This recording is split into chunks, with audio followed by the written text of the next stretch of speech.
하나님 말씀 봅니다. 구약 성경 민수기 35장 30절에서 마지막 34절까지 교독하겠습니다. 30절 먼저 읽습니다. 사람을 죽인 모든 자 곧 살인한 자는 정인들의 말을 따라서 죽일 것이나 한 정인의 증거만 따라서 죽이지 말 것이요 고의로 살인죄를 범한 살인자는 생명의 속전을 받지 말고 반드시 죽일 것이며 또 도피성에 피한 자는 대제사장이 죽기 전에는 속전을 받고 그의 땅으로 돌아가 거주하게 하지 말 것이니라. 너희는 너희가 거주하는 땅을 더럽히지 말라. 피는 땅을 더럽히나니 피 흘림을 받은 땅은 그 피를 흘리게 한 자의 피가 아니면 속함을 받을 수 없느니라. 너희가 거주하는 땅 곧 내가 거주하는 땅을 더럽히지 말라. 나 여호와는 이스라엘 중에 자손 중에 있음이니라. 아멘. 읽었던 말씀 가운데 34절 마지막 절 함께 읽도록 하겠습니다. 너희는 너희가 거주하는 땅 곧 내가 거주하는 땅을 더럽히지 말라. 나 여호와는 이스라엘 중에 있음이니라. 아멘. 저는 하나님의 이중 지식에 관하여 사실상 지식이 없었습니다. 하나님은 하나님이지 하나님에 대한 지식이 이중적이다, 이 말이 제게는 낯설었습니다. 이중적이지 않는 것이 세상에 있을까요? 다 이중적이죠. 그런데 칼빈 선생의 말을 인용하면 창조자 하나님과 구속자 하나님, 그냥 알았죠. 창조자 하나님, 구속자 하나님이 계시구나. 그런데 그 구속자 하나님이 오늘 본문에 나오는 것처럼 보복자라고 하는 개념은 사실상 가지고 있지는 않았습니다. 시편 94편 1절에 보면은 하나님은 보복하시는 분이다. 심판하는 분이다. 구속자 하나님이라고 말할 때는 단순히 그냥 혜택만 생각하잖아요. 내 죄 용서받았다. 나를 위해 십자가상에서 죽었다. 그리고 나를 사랑하시는 분이다. 70번씩 7번씩 나를 용서해 주신다. 언제든지 그분 앞에 나오면 그분은 나를 영접해 주신다. 이러한 등등의 단순히 그냥 사랑의 하나님, 그러한 하나님이라고 알고 있었는데 또 그렇게 배웠던 것 같아요. 그런데 보복자라고 하는 이 말은 좀 수용하기가 쉽지 않았어요. 그런데 성경 전체에서나 특별히 시편을 보다 보면 하나님이 구속자 하나님이신데 그 하나님이 바로 어벤저이다. 하나님이 복수하시는 하나님이다 하는 아주 공포의 단어가 등장을 해요. 단순히 구속자 하나님이라고 하는 이 말과 그리고 보복자라고 하는 말을 일치시키기가 쉽지 않아요. 그래서 오늘 본문이 그것을 우리들에게 제공하고 있다고 저는 봅니다. 구속자 하나님이 보복자구나라고 하는 개념을 설정하는데 오늘 이 본문은 아주 중요한 내용입니다. 오늘 본문의 이야기는 조금 성경을 아는 사람들은 무슨 말인지 알고 있어요. 나중에 이제 여호수아 20장과 21장을 가면 오늘의 이 말씀이 실현되는 내용이 나와요. 여호수아가 오늘 이 선포되어진 이 말씀을 그대로 실행한다. 그래서 20장에는 레위 지파에게 주는 42개의 도시, 그리고 이제 도피처에 관한 이야기가 여호수아 21장에 나와요. 지금 앞에 있는 하나님의 말씀이 여호수아에게 성취되어진다는 것은 매우 상징적이에요. 여호수아는 예수라는 말이잖아요. 그런데 이것을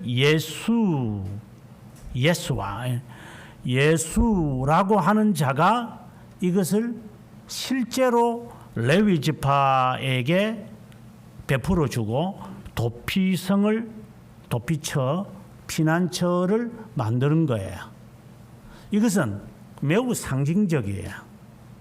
이것은 구원 예수 그리스도의 이름이 나오게 되어지는 여호수아라고 하는 자가 이것을 실천하는 그러한 아주 일차적인 해석이기도 하지만, 그러나 매우 중요한 것을 우리들에게 제공하고 있어요.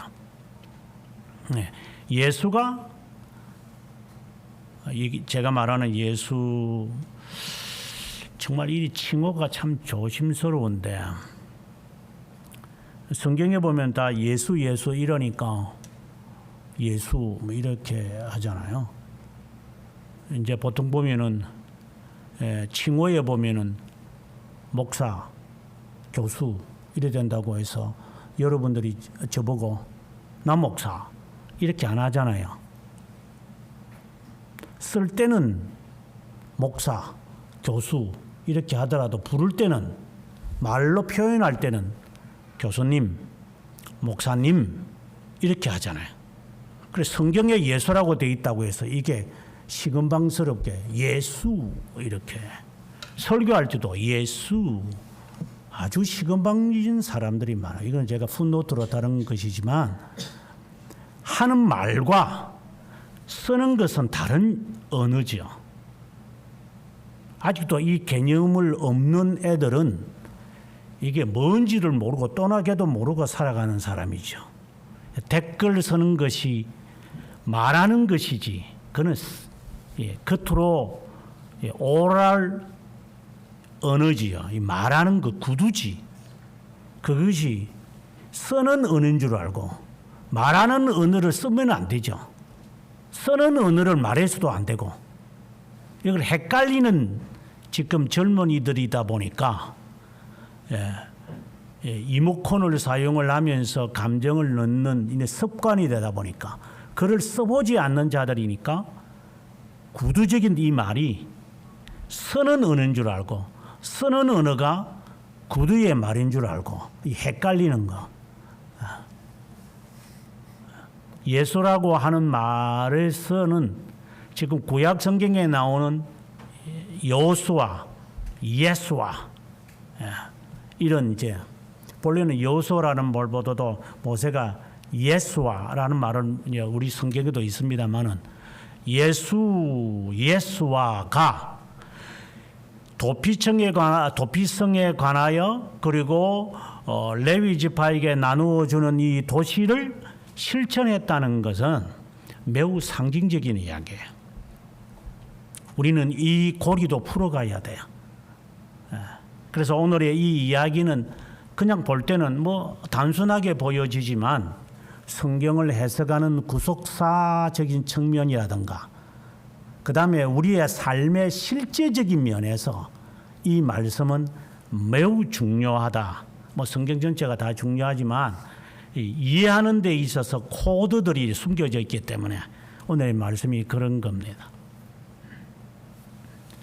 장소가 35장 1절에 보면 모압 평지라고 했어요. 그렇다면 지금 38년, 39년을 광야에서 지나고 이제 요단강 바로 건너가면 바로 눈앞에 보이는데, 이제 목적지에 다 다다른 거죠. 이 다다른 이 가운데서 이제 모세가 마지막으로 사람들에게 이제 설명하는 거예요. 너희들이 건너가서 해야 될 게 있다. 이 말은 다른 말로 한다면 우리가 다 종합해서 다 기억이 안 될 거니까, 이 말은 중생의 경험을 하고 난 다음에는, 하나님을 믿는다고 하고 난 다음에는 어떻게 행해야 할 것을 지금 말하는 것으로 상징적으로 받아들여져요. 그러면 이 말씀이 이해하기가 쉽죠. 레위 지파들에게 도시들을 빼서 나누어져야 한다.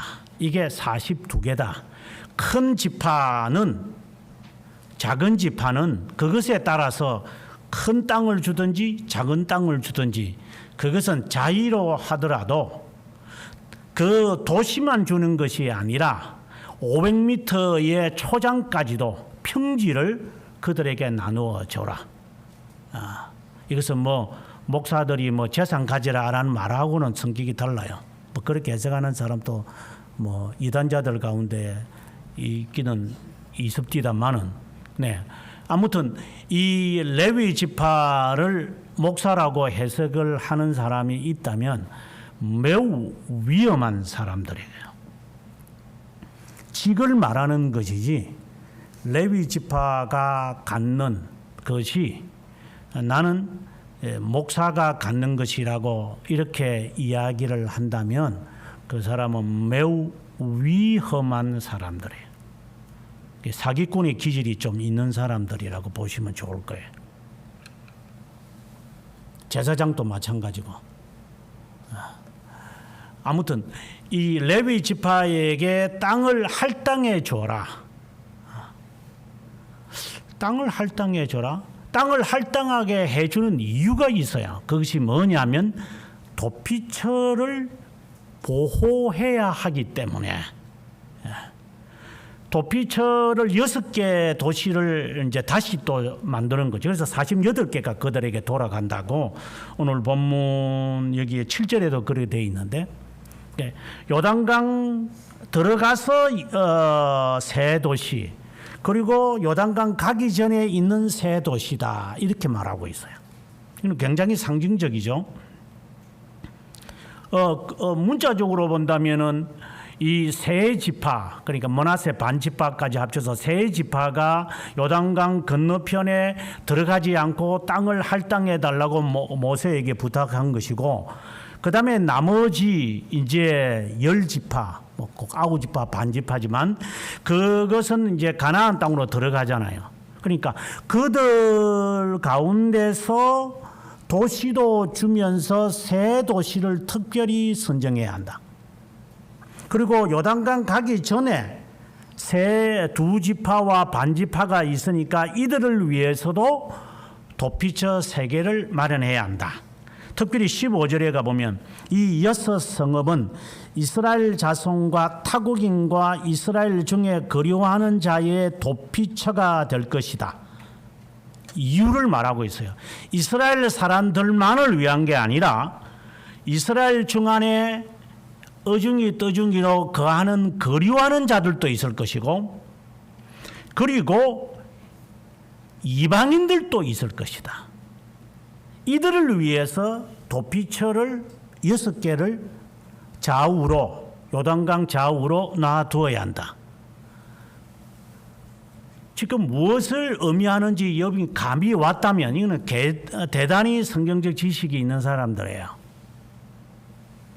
이스라엘 백성 가운데서 거짓 신자들이 있는 것처럼, 이방인들도 그냥 이렇게 출애굽한 것처럼 이스라엘이 40년 동안 광야 생활을 하면서도 그들이 끝까지 남아있는 사람들이 있어요.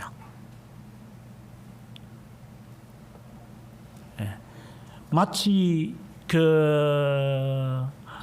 스파르타쿠스가 로마 제국에서 본래 그 사람은 이제 그리스 사람인데 탈출하려고 하자 수많은 나라에서 노예로 잡혀온 사람들이 오합지졸로 스파르타쿠스와 함께 로마 제국을 이렇게 항거했던 그 역사적 사실이 있죠. 그 사실에서 앞장서서 그들을 몰아내는데 한 부분을 감당했던 자가 율리우스 카이사르고 나중에 이 사람이 이제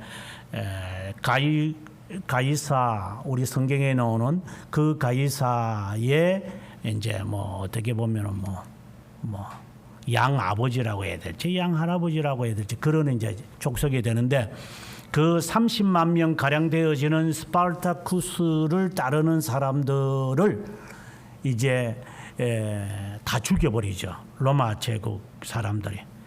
왜 그러느냐? 오합지졸이기 때문에. 자유라고 하는 미명 아래 사람들이 다 모여가지고 우시아 했는데, 처음에는 로마 제국 사람들이 만만하게 그들을 보았다가 승리했지만 점차적으로 이들이 조직적으로 한 발자국 나아가자 이들은 마지막 전투에서 다 죽여버리죠. 남아있는 6천 명은 십자가에 못 박아서 다 죽여버리는 이제 이런 끔찍한 역사적 사실이 있는 것처럼, 어떠한 부류가 움직일 때는 같이 기생충처럼 붙어가지고 움직이는 자들이 있어요. 이들을 위해서, 이스라엘 백성들과 이들을 위해서 6개를 세씩 나누어라 하라 이 말입니다.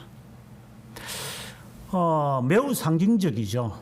예수님께서도 거짓 선지자와 적 그리스도가 이미 있다고 말씀하셨는데, 교회 내에도 여전히 이런 적 그리스도와 어느 교회든지 간에, 심지어 저희 교회 안에서도 이런 거짓 선지자, 문제를 일으키는 자들, 타국인들, 중생의 경험이 없는 자들이 중생된 것처럼 설치는 자들, 이러한 자들이 있기 때문에 도피성을 만들어서 어떠한 일들이 진행되어져야 한다는 것을 이야기하고 있는 것이죠. 솔직히 교회당에 다 다닌다고 해서 참된 신자들은 아니니까. 그렇다고 해서 누군지를 우리가 알 수가 없어서 이제 그런 것이지, 있는 것은 진리잖아요. 출애굽을 할 때도 마찬가지고 출바벨론 하는 것도 마찬가지고, 언제든지 이런 독보리들이 항상 있어서 사람들을 참 힘들게 만들죠. 이 독보리들은. 그래서 예수님께서 그 가라지 독보리를 종들이 저 뽑아버릴까요? 이러니까 그 주인이 하는 말이, 놔둬라. 타작할 때 뽑아서 불에 넣으면 되는 거지. 그거 뽑는다고 하다가 자칫하면은 알곡도 상처받을 거니까 그대로 놔둬라. 예수님도 이 말씀을 하셨으니까. 근데 그들을 위해서 타국인이든 이스라엘 백성들과 함께 거류하는 노예도 좋고 어떤 부류들, 이방인은 아니지만 아니면 혼녀라도 좋고, 그리고 순전한 이스라엘 백성들, 이들을 위해서 세식 도피성을 만들라라고 하는 거죠. 그 도피성을 만들어야 할 이유가 15절에 밝히기를, 부지 중에 살인한 모든 자가 그리로 도피할 수 있도록 해라. 지금 살인죄를 이야기하고 있는 거예요. 6계명에 나오는 그 살인죄, 예수님도 이 살인죄에 대해서 이야기해요. 산상수훈에서 형제를 미워하는 자는 이미 살인을 했다. 우리는 이 말씀을 아주 가볍게 받아들일 때가 많아요. 음욕을 품으면 이미 간음을 했다. 이 말은 하나님 보시기에는 너는 이미 간음을 한 자야. 내 몸으로 내가 간통이나 간음을 하지 않았다고 하는 것이지, 세상의 법정에서는 통하지요. 나 돈 안 받았어. 아니 내가 그 땅 판 거 그 뭐야 그 중간에 있는 사람들이 다 해먹었지 나는 돈을 안 받았어. 그렇다고 해서 탄핵을 안 당했나요? 여자 대통령을.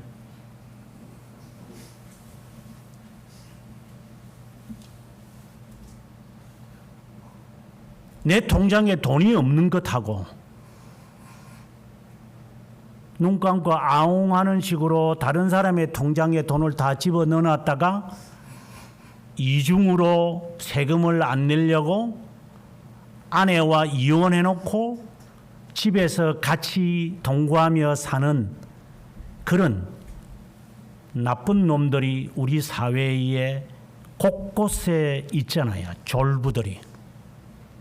그래서 세금 낸 거 찾으러 가면 나 없다고 해라 하고 문을 따고 부수고 들어갈 수 있다고 영장을 갖고 들어오면 문을 석 열어주면서 화장실에 있다가 그냥 잠깐 방문했어요 하고 금고 열면은 금덩어리들이 그냥 거북이들이 슬슬 지렁이처럼 나와가지고 쫙 펼치는 것이 뉴스에 얼마나 많이 나옵니까? 이런 도둑놈들. 돈 안 받았다고 해서 통장에 없다고 해서 돈이 없다고 하는 자들이나 내가 사람을 죽이지 않았기 때문에 나는 살인죄 안 범했다고 하는 자나 다를 바가 뭐일 수 있어요.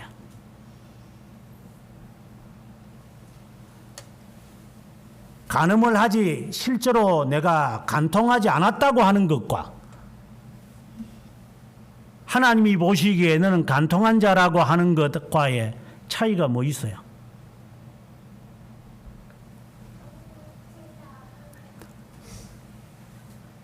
지금 살인에 관한 이야기를 지금 하고 있는데 그것 때문에 이제 하나님은 성 6개를 셋으로 분류해서 만들어 놔라. 특별히 살인죄를 이야기하는 것은 기본적인 이야기를 주님이 하고 싶으신 것이에요. 나가라 하면은 너는 저주할 자라고 말한 것이기 때문에 그런 말도 하지 말라. 이것은 결론적인 이야기입니다만은 교회의 서로의 성도들 간에 더럽히는 사람들, 한 사람을 두고 난도질을 하는 사람들, 한 명의 정인을 가지고는 판단하지 말라. 나중에 이제 그 말씀이 하게 됩니다만은, 그래서 저는 개인적인 철학관이 하나 있어요. 사람들이 하는 말은 30% 믿으면 맞을 거다. 개인적으로 하는 말들.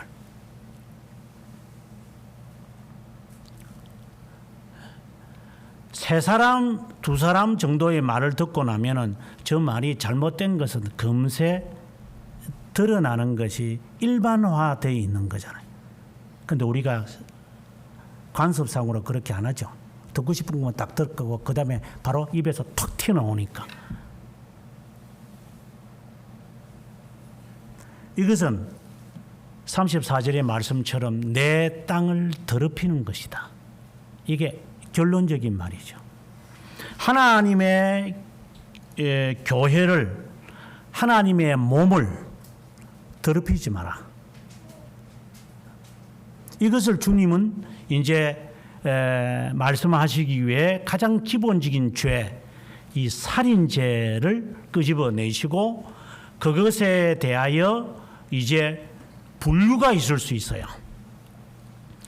형제를 미워해서 사람을 죽이는 것인데 이게 고의로 할 수 있는 것이 있고 지가 직접 하지 않고 치명적인 돌을 가지고 할 수도 있고 철 연장을 가지고 사람을 죽일 수도 있고 아니면은 밀쳐서 죽일 수도 있고 아니면은 그것이 잘못 밀쳐가지고 홧김에 이렇게 밀었는데 응급길에 전혀 살인의 의사는 없는데 뭐 나이 드신 분들이 힘이 없어서 억하고 쓰러져서 엉치뼈가 갈라져 가지고 엄청난 병원비를 무는 거라든가 이런 다양한 경우를 지금 이제 모세가 설명을 하는 거예요. 단순히 미워한다, 헤아린다, 비판한다, 그를 판단한다는 것으로 끝나는 것이 아니라 경우가 있을 것이니까 그 경우에 따라서 이제 장로들이 판단해야 하고 장로들이 판단할 때는 한 명의 증인을 두고 하는 것이 아니라 장로들은 이 사람의 말과 저 사람의 말을 그것을 종합해 듣고 난 다음에 그 다음에 판단을 내려야 할 것이라고 이 분명한 가이드라인을 정해 준 거죠. 규정을 따라야만 한다고 29절에 보면은 너희는 대대로 판결하는 규례다. 이거는 규정이다. 이거 그 따라가야만 한다. 이거는 영원한 것이다. 이거는 대대로 가는 것이기 때문에 살아있는 동안 이 규례를 지켜라. 이거 제발 잊어버리지 말고 한 사람의 정인을 갖고 말하지 말고 그렇다고 해서 또 한 명이라 할까도 어떤 것을 판단할 때는 말을 조심해서 판단해라. 그렇지 않으면 하나님의 교회가 더러워진다.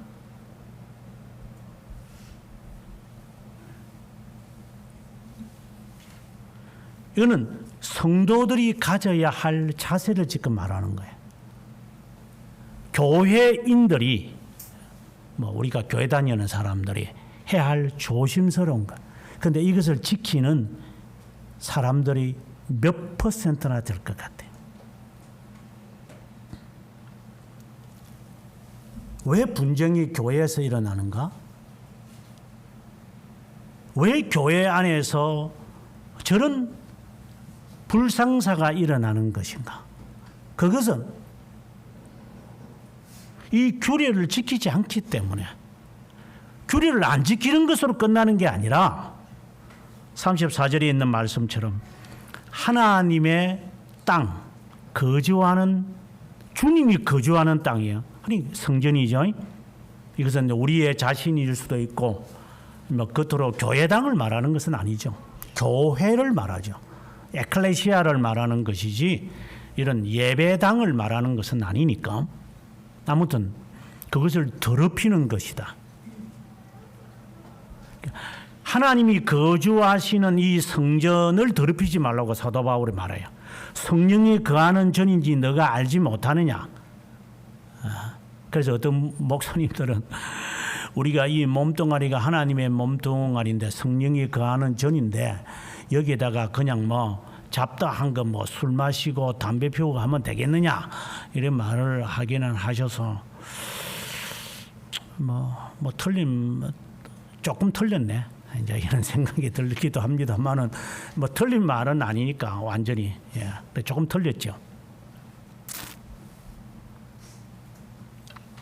그러면 이 도피청에 피해야 하는 살인죄를 범한 사람들은 경우를 지금 이야기를 이제 하나씩 설명합니다. 9절부터 시작을 해서 28절까지 이제 설명을 하는데 가장 첫 번째 이야기는 11절에 나오는 것인데 부지 중에 자기도 몰랐다 이 말이에요. 모르는 가운데서 이제 살인이 되어지는 것. 우리가 운전하다 보면 그런 일이 생길 수도 있잖아요. 고의로 죽이려고 한 게 아니라 이렇게 돼버렸구나. 그래서 의식을 하지 못하여서 사고 내는 경우가 많이 있기 때문에 그렇게 해서 행하는 것이 있을 것이다. 그렇지만 살인죄잖아요. 이게 이제 문제가 되어지가는 거예요. 부지 중에 했다 하더라도 그가 살인죄를 범한 것이기 때문에 이 사람은 자기 가족이 죽은 사람이 있기 때문에 보복하는 사람은 최근에도 우리나라 동해안에서 어떠한 사람이 자기 동생이 죽었던가요?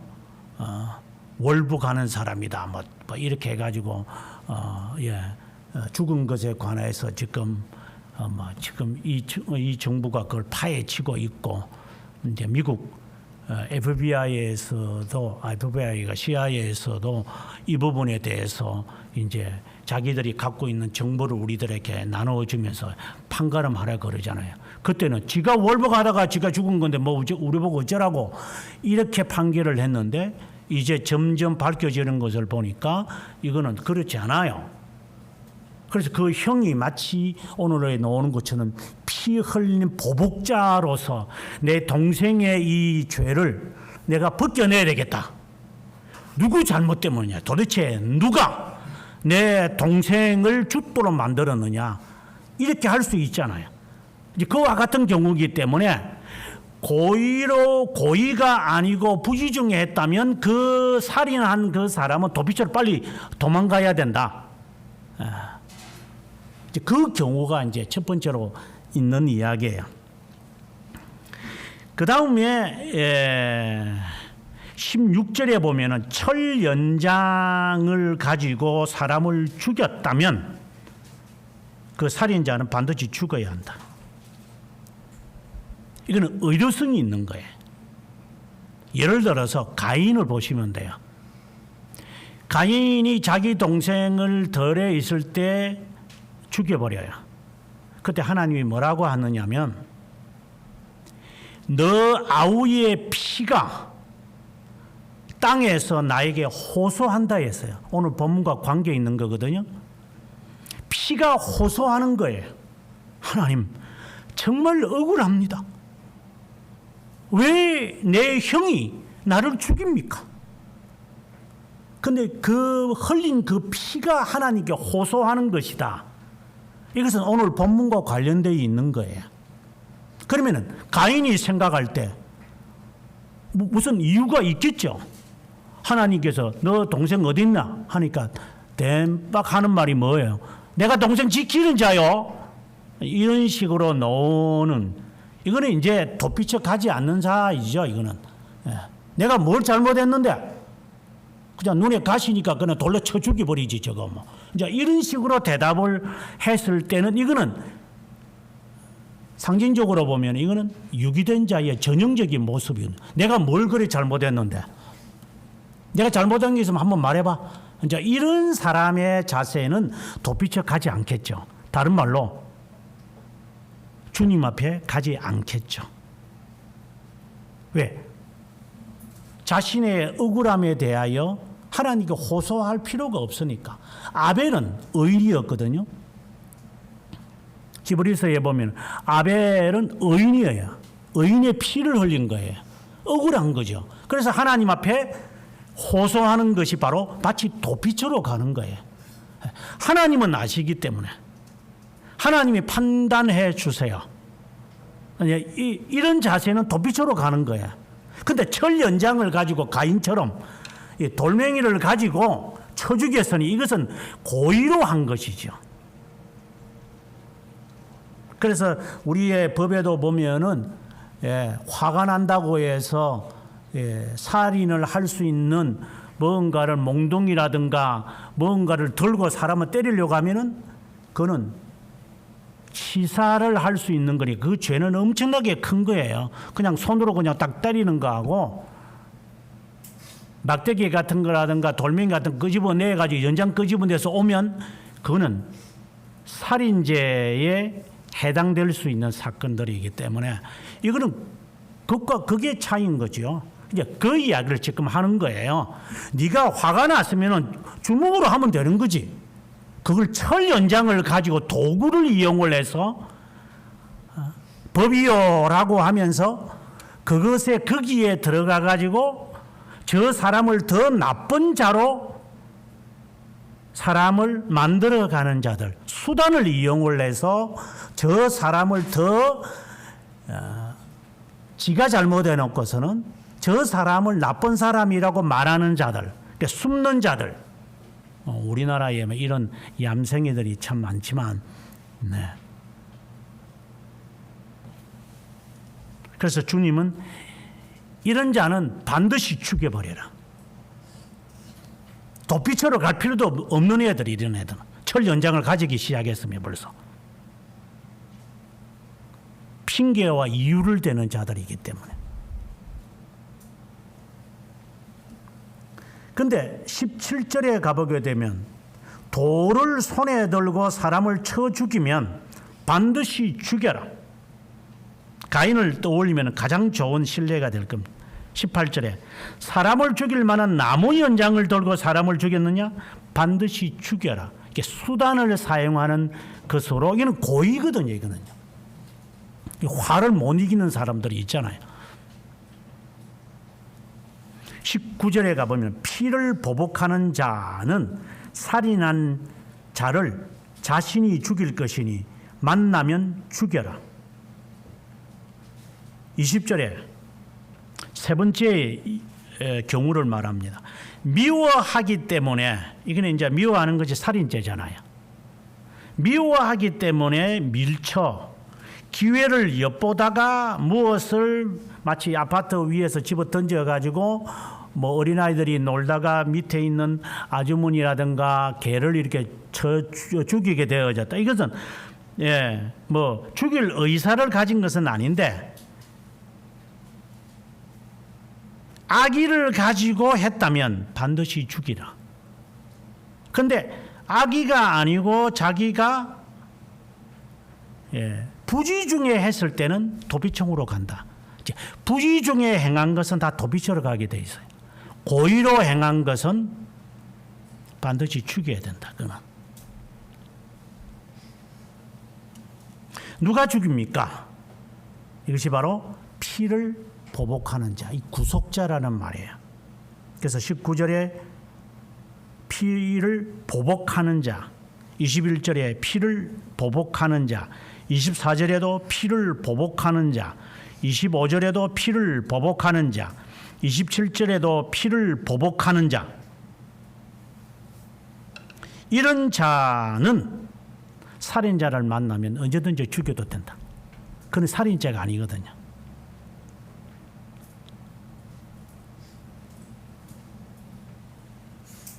22절에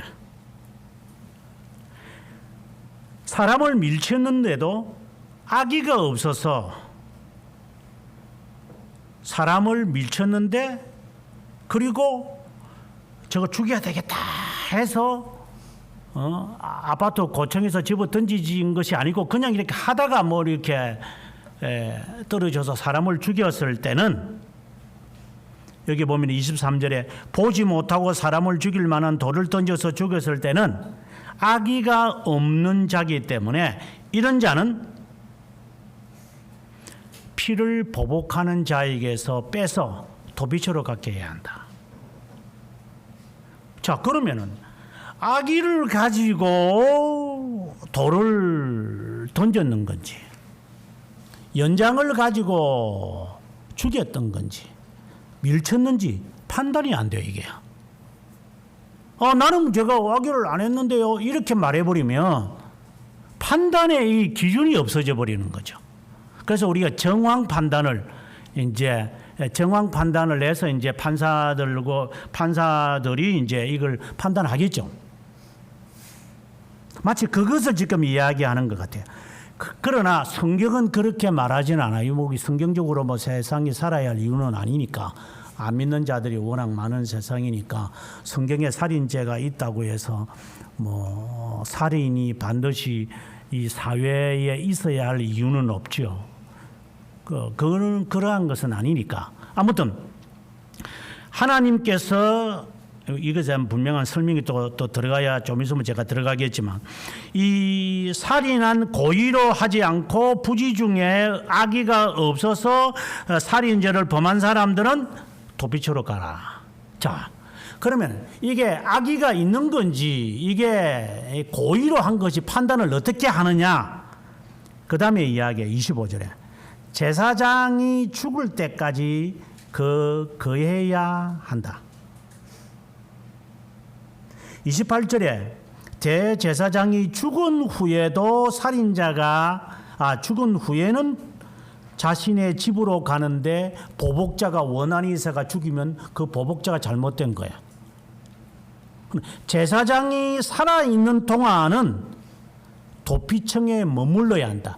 거기에서 그가 나가면 보복자는 죽여도 된다. 이게 기준이에요. 그런데 이게 성급해가지고 나는 지금 내 지금 급하니까 내 지금 친척 내 자녀가 아들도 놓고 사돈이 팔촌이 결혼한다니까 나 지금 잠깐 내가 나갔다가 들어올 수 있나 밖에 지금 보복자가 다 기다리고 있는데 내 지금 잠깐 내가 좀 나가야 되겠어 하고 나가면은 보복자가 죽여도 된다. 그는 나간 것이기 때문에. 아니면 이제 돈을 좀 이렇게 속전은이란 말이 나오는데 이제 28절에 속전을 주고 좀 제발 제가 뇌물이죠. 속전을 좀 주고 제가 이 지금 도피지 답답해서 못 살겠어. 그냥 내가 나가겠습니다. 하면 너 죽여라. 그는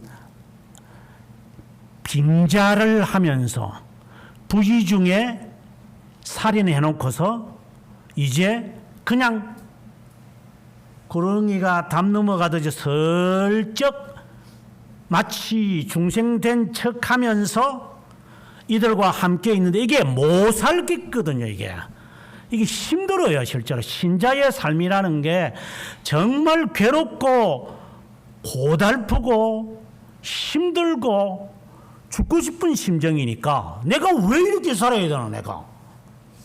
그러면 그거 죽여버려라.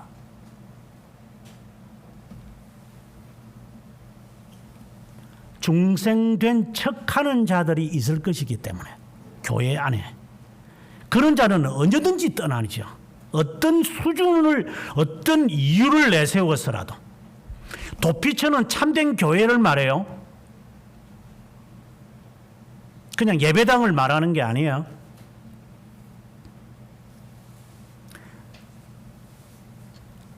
하나님의 교회를 말하는 거예요. 그냥 어중이 떠지더니 지 이름으로 그냥 갖다 세운 교회를 말하는 게 아니고 그런 교회는 그거는 레위 사람들이 거하는 땅이지 도피처는 아니죠.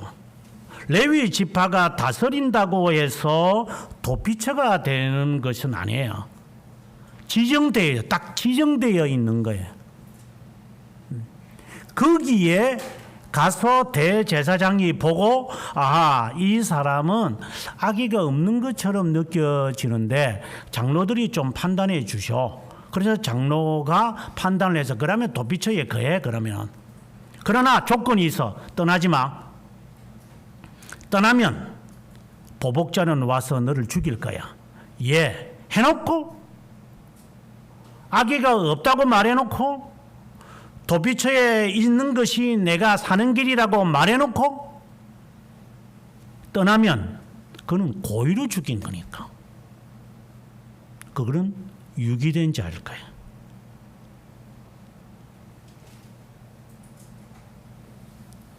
판단의 기준은 명확합니다. 그런데 이것을 아무나 갖다 대면 안 되죠. 왜? 우리가 이런 살인죄를 범하고 있기 때문에 어떤 이유를 대서라도 자기를 자긍하기 위하는 사람들. 왜?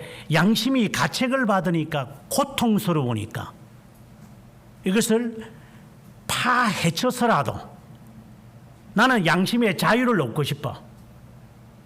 그래서 다른 사람을 죽이고 그리고 슬그머니 도피처에 거해서 이제 하루 이틀 거해 보는데 기분은 좋지요. 휴, 안 죽었다. 나는 복수도 하고 내가 이제 여기서 잘 먹고 잘 사네. 근데 이게 오래 가나.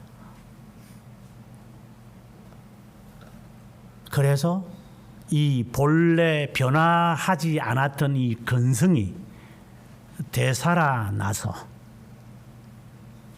도피처를 떠날 수밖에 없겠지. 왜? 의지가 전환이 된 적이 없는 사람인데 인간의 의지를 가지고 선을 추구했는데 그들을 볼 때는 모르죠. 똑같으니까. 그런데 이게 발병이 나는 거야, 이제 이게. 제가 어릴 때 저희 아버님이 이제 했던 말이 기억이 나는데,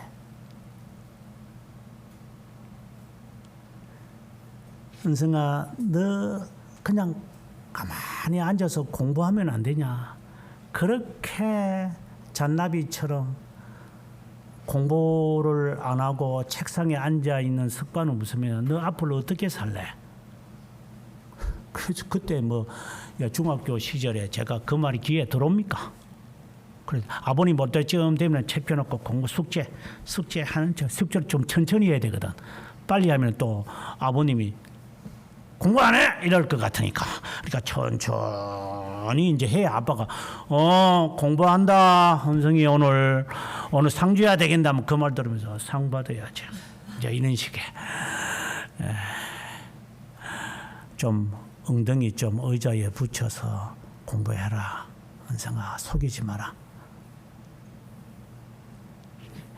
제 마음속에 이것이 저한테는 못이 박혔습니다. 그래서 제가 아버님 그 산소에 제가 어릴 때 늘 고등학교 시절에 가서 아빠 청개구리가 다른 거는 못 지켜도 이거는 지킨다더만 내 엉덩이는 의자에 딱 붙여서 내 본드 붙여가지고 내가 있었게 했는데 그게 말을 잘못했는가. 지금 본드를 붙여가지고 지금 엉덩이 붙이고 있는 것 같아. 못 견디죠. 이게 어떤 이유를 내세워서라도 의지적 믿음은 탄론하게 돼 있어요. 끝까지 가는 사람도 있어요. 무지한 사람처럼 고집이 아주 센 사람들이 있거든요. 끝까지 포장하는 사람들. 대한민국 법은 사라졌다. 지가 법정에 가서 형을 받으면 대한민국 법은 다 사라지고, 지가 무죄가 되면 대한민국 법은 살아있다 이라고. 저 참 못된 놈들 저거들. 우리가 사회에서 보면 그런 애들이 그냥 이 좀비들처럼 살아 있으니까 참 재밌다. 밤 되면 이제 이놈들이 등장을 해가지고 죄들을 지으니까 우리가 뭐 어찌 알겠습니까만은 좀비들은 밤에만 나타나니까 이 밤만 되면 이것들이 그냥 죄들을 그냥 많이 짓겠지. 낮에는 인간처럼 살지 못하니까 숨어 있다가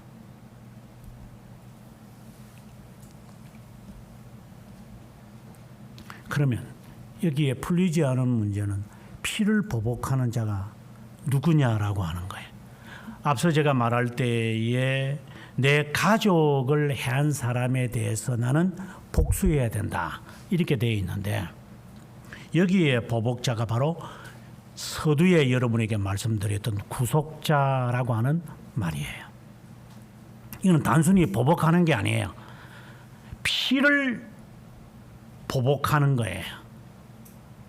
무슨 말이냐면 이것은 우리가 룻기로 가보면 이제 잘 나타나는 내용인데 룻은 어떤 것에도 정말 볼품이 없는 여자, 이방 여자, 남편 잃은 여자.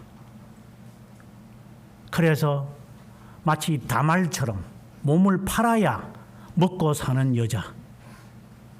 시어머니 과부 데리고 타양 땅에 온 여자. 그 모습을 바라본 나오미 시어머니는 그래, 나에게 있는 희망은 단 하나. 기업 물을 자밖에 없다. 룻은 모르죠. 그게 뭐 기업 물자가 개념이 설정이 안 돼 있는 사람이니까. 하지만 기업 물을 자인 구속자가 예수 그리스도가 누군지는 몰라도 이 마음에 중생이 되었던 사람처럼 어머니의 하나님이 내 하나님입니다. 어머니를 떠나서는 내가 가지 않을 겁니다. 어머니를 떠나가면 나는 저주받을 겁니다. 왜 내가 어머니를 따라가야 하는 이유도 없습니다. 그저 안 떠날 겁니다. 떠나면 저는 죽습니다. 끝까지 따라가겠습니다. 강을 건너면 강을 건널 것이고, 그것이 불꽃이면 불꽃이도 다시 내가 들어갈 것입니다. 함께 제가 죽을 겁니다. 1차적으로 보면은 시어머니에 대한 사랑이고 공경이지만 이미 그는 중생된 자였어요. 그것이 무엇인지 모르지만 어머니, 저를 떠나라고 하지 마세요. 나에게는 소망이 없으니 떠나라. 아니요, 저는 안 떠날 거예요. 끝까지 매달리자. 그러면 함께 가자. 그리고 고향으로 와서 그에게 남아있는 한가득의 희망은, 나오미에게 남아있는 것은, 내가 너에게 전해줄 것은 하나밖에 없다. 기업 물을 자에 대한 호소다. 그 기업 물을 자가 있을 것이니까 그가 우리를 인정한다면 너의 남편이 될 수 있고, 만약에 너의 남편이 된다면 구속자인 기업 물을 자는 자신의 가문을 연장하지 않고 너의 본래 남편의 이름의 후손의 족보에 넣게 할 것이다. 나오미는 얼마나 아니, 그런 것이 세상에 있습니까? 기업 물을 자다. 내가 할 수 있는 처음이며 마지막일 거다. 내가 하라는 대로 해야 한다. 예, 오늘 밤 보아스 주인의 집에 들어가서 그의 침실에서 너는 기다리고 있어야 한다. 보아스가 보고 그는 깜짝 놀랐죠. 그러면 이 일을 내가 해결할 테니 그대로 오늘 밤 여기에서 지나고, 그리고 내일 제가 일을 처리하겠습니다. 그 이유는 나보다 당신 남편에게 가까운 기업 물을 자가 있으니 그가 한다면 그가 하는 것이고, 그가 안 한다면 제가 할 거니까. 그 다음 날이 되었고, 이제 가족회의가 열려졌고 장로와 함께 회의하는 중에 그가, 아니 내가 왜 남의 여자의, 이방 여자의 남편이 되고, 남편 되는 것도 둘째치고 왜 내 자녀는 저 사람, 내가 알지도 못한, 알았는지 모르는지 모르지만 그 남편의 족보에 다 기입을 해야 될 이유가 뭐 있어? 내가 안 해. 보아스는 내가 하겠습니다. 누구를 말하는 걸까요?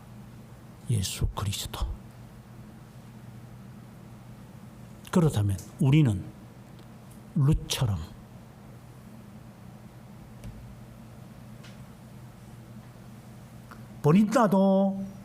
버린나가 버린죠. 그 사람도 며느리지만 그는 간곡한 나오미의 부탁을 듣고 그는 떠나가요. 네, 어머니의 말씀을 제가 들어야 되겠습니다. 하지만 룻은 떠나지 않아요. 중생된 자와 의지적인 믿음을 가진 부인과 다른 대조를 나타내는 거죠. 왜 그런 마음이 그에게 있었을까요? 보장이 있기 때문에요. 우리가 예수 믿는 게 무슨 보장이 있어서 예수 믿는 겁니까? 내가 무슨 행위를 가지고 우리가 구원받는 겁니까?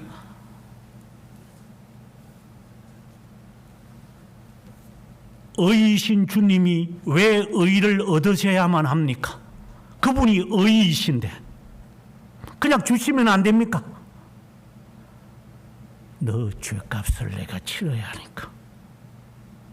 그분이 죄값 다 치르고 나를 의의 옷으로 입히고 하나님의 자녀로 삼았다고 선언하셨는데 왜 순종이 없는 겁니까?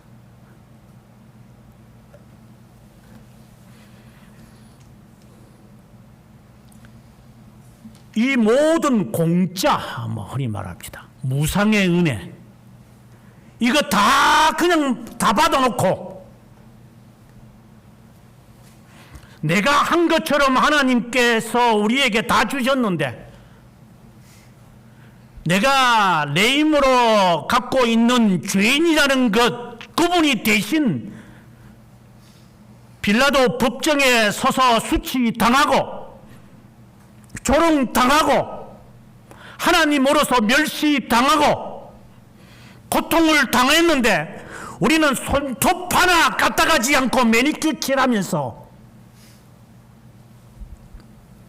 바늘 하나 찔리면 아프다고 야단법 써가고 하나님의 은혜를 받은 자인지 아니면은 도둑놈인지 그리워하는 민족인지 이방인인지 중생된 자 같으면은 의지가 변했는데 왜 옛날 관습 그대로 살아가는 건지 개성이래요. 개성이 있기 때문에 나는 그렇게 성질을 부린대요. 예수 안에서 그 성질 부리라고 주님이 우리를 택했고 자신이 십자가상에서 죽은 겁니까? 그리스도 안에서 무슨 개성이라는 게 있습니까?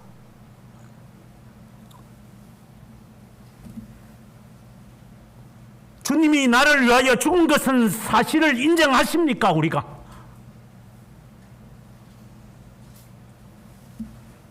뭘 했습니까, 주님을 위하여? 그러면 순종하라는 거잖는데 순종도 싫다.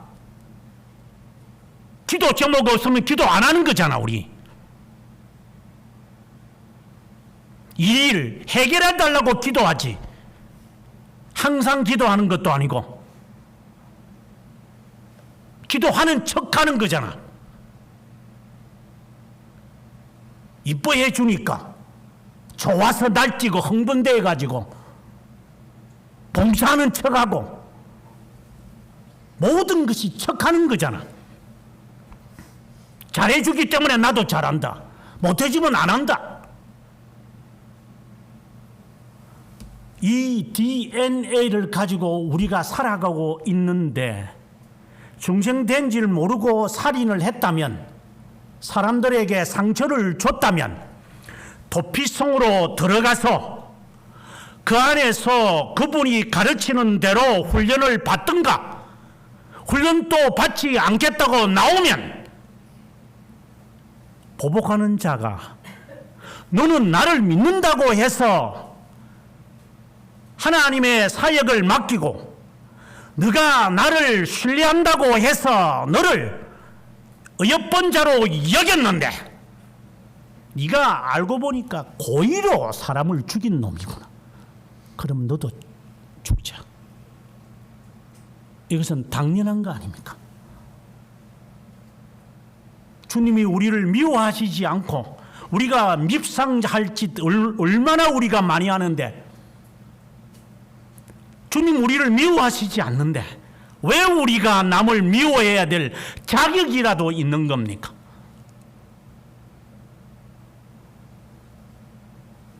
왜 남에 대해서 욕을 합니까? 네가 판단합니까?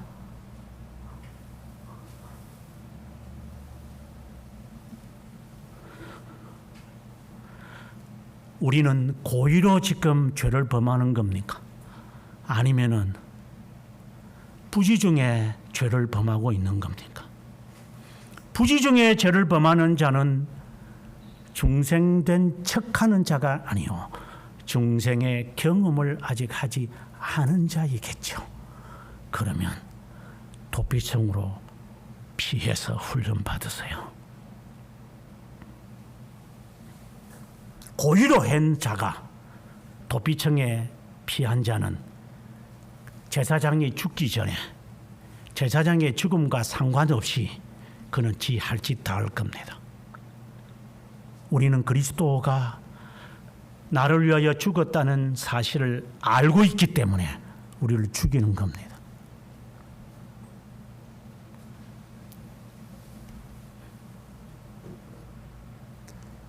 이것은 누구를 향하여 있는 것이 아니라 우리 각자를 향하여 있는 겁니다.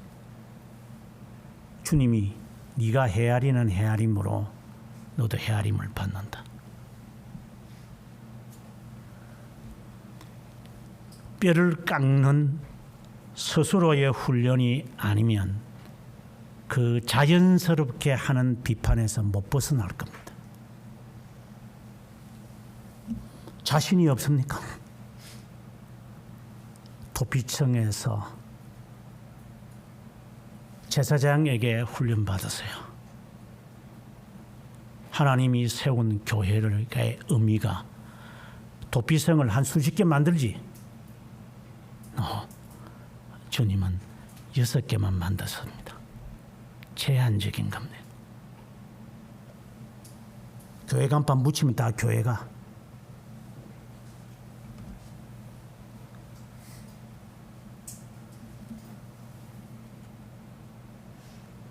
그런 판단력도 없나? 교회를 떠나는 자의 자세가 어떤 자세일 것 같습니까? 나는 죄인이고 내가 정말 이 죄의 짐에서 벗어나야만 하는데 갈 곳은 없습니다. 이슬을 먹으며 방황을 하다가 찾은 곳입니다. 그렇다면 제자장이 죽을 때까지 안 떠나든가. 그 말이 사실이라면 지가 잘못해가지고 철연장 가지고 때리 죽여놓고 사람들이 못 알아본다고 큰 소리 치고 나는 살인죄 안 범했어요. 부지중에 한 건데요. 뒷걸음치다가 소똥 밟아가지고 코 깨졌어요. 그게 말이 되는 이야기가.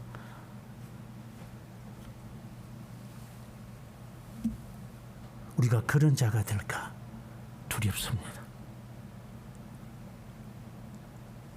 우리가 도피청에 와 있습니까? 그건 확신하십니까? 그러면 대제사장이 죽을 때까지 거하십시오.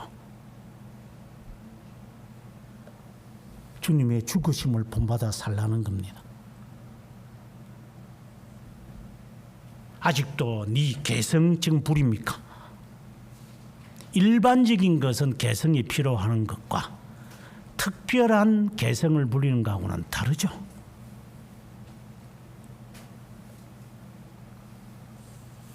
자유의지가 일반적인 자유의지는 여전히 살아있고 영적 선을 향하는 데서 자유의지란 없는 것, 이것을 분별하지 못하면 되겠습니까?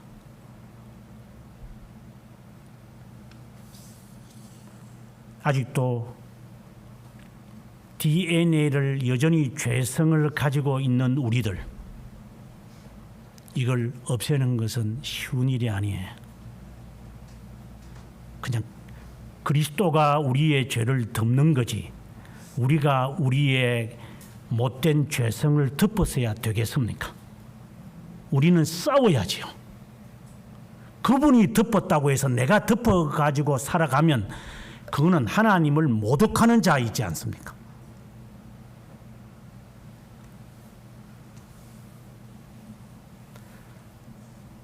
우리는 누구든 형제를 미워할 수 있습니다. 살인죄를 범합니다.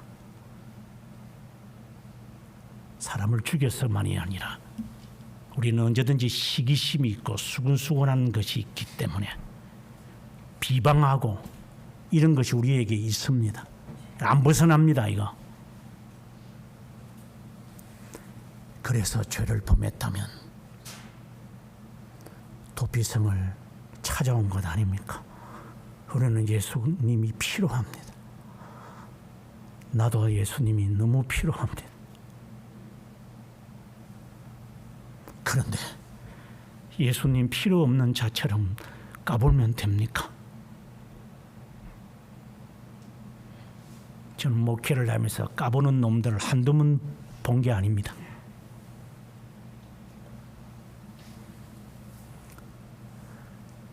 담임 목사를 35살에 했습니다. 교회 안에 구렁이들이 있는 것을 부목사로 있을 때까지는 몰랐어요. 다 잘해주니까. 담임이 되고 나니 더러운 게 보이기 시작합니다. 그게 나도 두렵고 너 얼굴에 똥 묻었고 내 얼굴에도 똥 묻었구나. 그런데 서로 큰 똥 적은 똥 가지고 서로 욕하면서 사는 걸 보았습니다. 새로운 교회는 그렇게 안 만들려고 저는 작심한 사람입니다.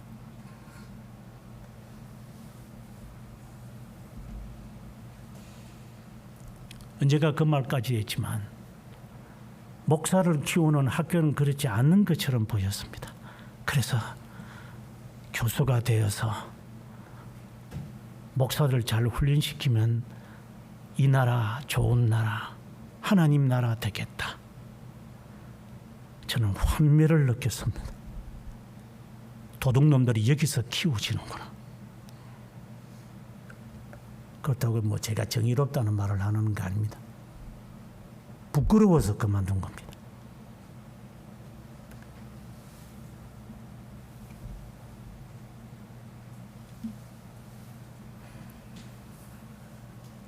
잘못하면 대제사장에게 와서 훈련받으면서 고치십시오. 그렇지 않으면 그리스도의 옷을 벗어 던지고 본색을 드러내든가.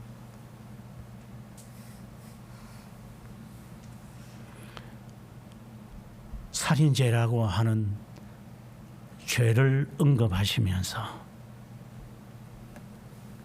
자신도 하나님의 자녀인지 모르고 신성 모독을 하며 성령 회방죄를 범하는 우리들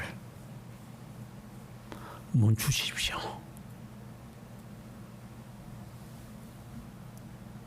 자칫하면 유기된 자가 우리를,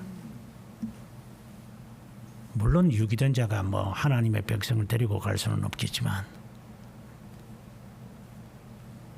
다른 사람들 죽이는 일을 그만하라 이 말입니다.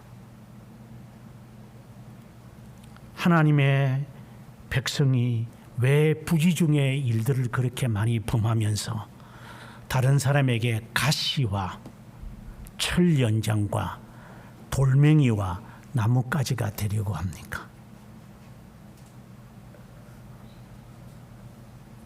그들에게 도구가 되지 마십시오. 그리고 그들처럼 행동하지 마십시오.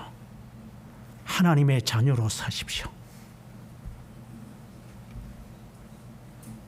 자기가 부족하다는 것을 자기가 느꼈다면 나는 의지가 부족하기 때문에 그렇습니다 라고 하면 훈련을 받으십시오. 그것도 싫다면 옷 벗고 밖에 있는 거류민들이나 이방인들처럼 자유롭게 재미있게 살다가 지옥불에 다이빙하면 됩니다. 간단한 문제입니다. 그리고 내 속에 남아있는 이 DNA, 이 더러운 죄성, 싸울 준비를 하십시오. 아직도 영적 전투를 하고 있지 않고 뭐 되겠지 하는 자가 있으면 죄송하지만 고의로 살인죄를 범하는 자와 다를 바가 없을 겁니다. 그런 자는 뇌물을 서서라도 그들을 흉내낼 겁니다. 이것 때문에 그렇고 저것 때문에 그렇고 이유와 계속해서 이유를 댈 겁니다. 이래서 이렇고 저래서 저렇고 이래서 못하고 저래서 안하고 요래서 못하고 진절벌이 나는 이유들 주님이 모르셔서 우리들에게 어려움을 줍니까?